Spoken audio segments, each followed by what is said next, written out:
Hey YouTube, MDEX Music here. Welcome back to our series on harmony and reharmonization using Mapping Tonal Harmony Pro. Today, we're going to get into deceptive cadences a bit more. We talked about them briefly with our previous series on the techniques we're using, but here today we're going to show you exactly how we're using deceptive cadences in our arrangement of O Danny Boy, and we're going to talk about rootless voicings. So let's get into deceptive cadences. What are deceptive cadences? If you remember before, we talked about it basically just being a chord that doesn't go where you expect it to. This is usually found in the context of a 5 chord, a dominant 7 chord. In our song, that would be F7 going to B flat, or not going to B flat.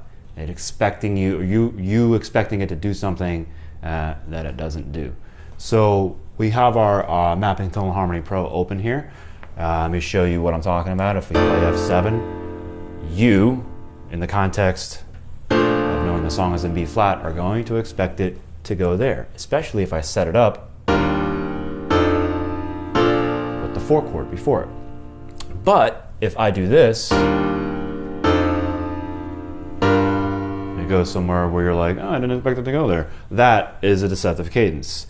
So, and you don't even need the 4 chord to have that happen. Works just well enough on its own, going from F7 to G minor. So that's what we're going to do in the third phrase of our arrangement. When we have O Danny Boy, we have the melody coming back in. We're going to do it there. So instead of going O Danny Boy, we're going to go O Danny Boy. We're going to go to G minor instead. And we're going to do a couple other cool things that we've also talked about in other videos, like the use of secondary dominance and interpolation to make it even more cool. So we're going to change the arrival to our 1 chord from F7 to the 6, G minor. This is the most common use of a deceptive cadence.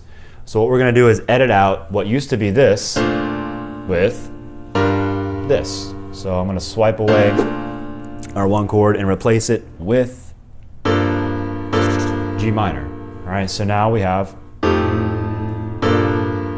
right, so now we have a pretty concrete deceptive cadence. All right, we have our new target, which is now G minor.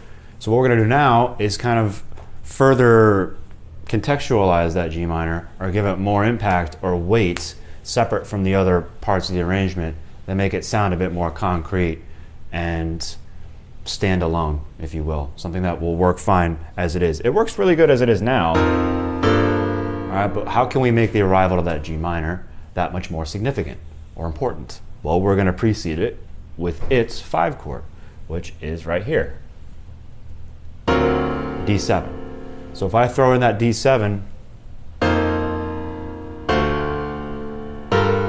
now the G minor kind of has more weight to it, it has more significance, it kind of makes a little bit more sense than just kind of going right to it, and it kind of really exacerbates the deceptive cadence technique that much further. So what we're going to do is throw in that D7 chord. Let's switch to functions while we're at it too, so you can see the functions of these chords within the context by which we're playing them. So let me get the D7 on the 3rd beat of the pickup measure. So now we have this sound here.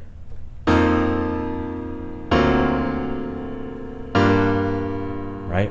Really cool. Now let's interpolate the 2 of G minor to precede the D. So we'll have a 2-5-1 essentially. So now we're going to get this. We're going to make sure we stay minor.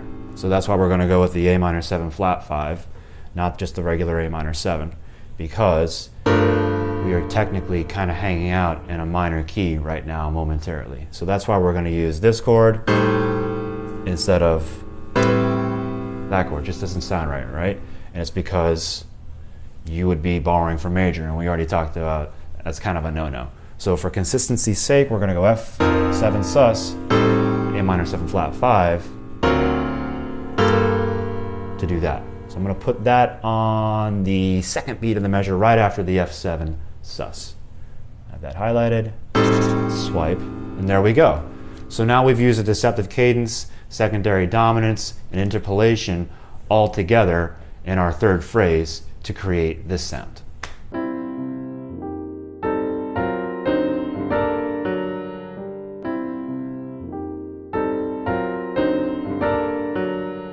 So there's our example, and it's full of all kinds of stuff, and all of which we'll touch on in a second. But one thing I want to get to immediately is the fact that there's a rootless voicing in there. So you may have noticed, or may not, doesn't matter, when we got to the D7 on the third beat, there was no D. It wasn't on the bass, it wasn't anywhere in the inner voicings, and it wasn't in the melody. We just completely left it out. And that's okay. You don't have to have the root of a chord present, all right? Leaving it out for the sake of leaving it out is not what we did. We did it to create more distinctive, standalone lines, more valid lines that are moving underneath the melody and above the bass, which is also a line in and of itself, if you notice, through the use of inversions. Talk about that in a second, though. So by leaving the root out on that D7 chord, I was able to get one of my lines to do this, and I was able to get another one of my lines right underneath that to do this. All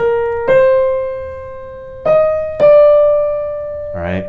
So we've got these inner lines through the rootless voicings, through the line cliches, through the inversions. We have more lines on the bass, and the appoggiatura that happens in the last measure gives us all these cool line movements. On top of that, we've got the deceptive cadence that we talked about, and we got there by way of secondary dominance and interpolation. So these two measures are pretty dense as far as the techniques we've talked about. If you can take away anything from this whole series, it would be, for me, it would be understanding the two bars we just played and are going to play for you again. Because if you get these two measures, you pretty much understand a lot of the techniques that we've talked about. Not all of them, but enough to at least have something to take away from this series of harmony and how to understand harmony a little bit better.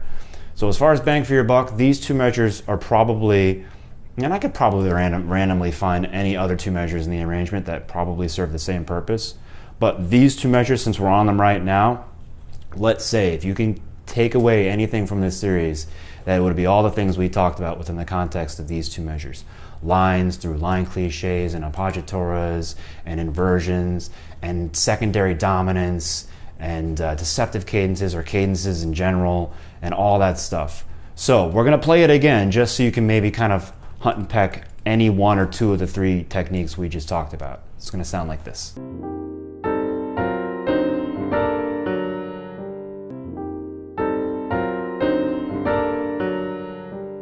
So there you have a perfect example, almost a culmination of our series to this point. It's not everything, but within those 6 beats, if you follow the series to this point and you understand what's going on in just those 6 beats, you are exponentially better off as a musician, as an arranger, as a jazz player, or whatever, than you were before you started looking at this series.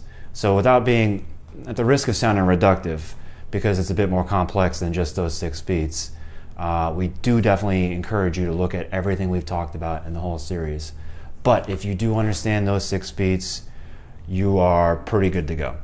So having said that, we're going to go even further with our next few videos. We're wrapping it up here. We're almost done. So stick around for our next video on extended dominance and 2 minor 7 substitutions. If you haven't already, definitely get Mapping Tonal Harmony Pro in the App Store. If you like the content we've been producing and you want to help us make more, click on like or subscribe. Thanks for watching.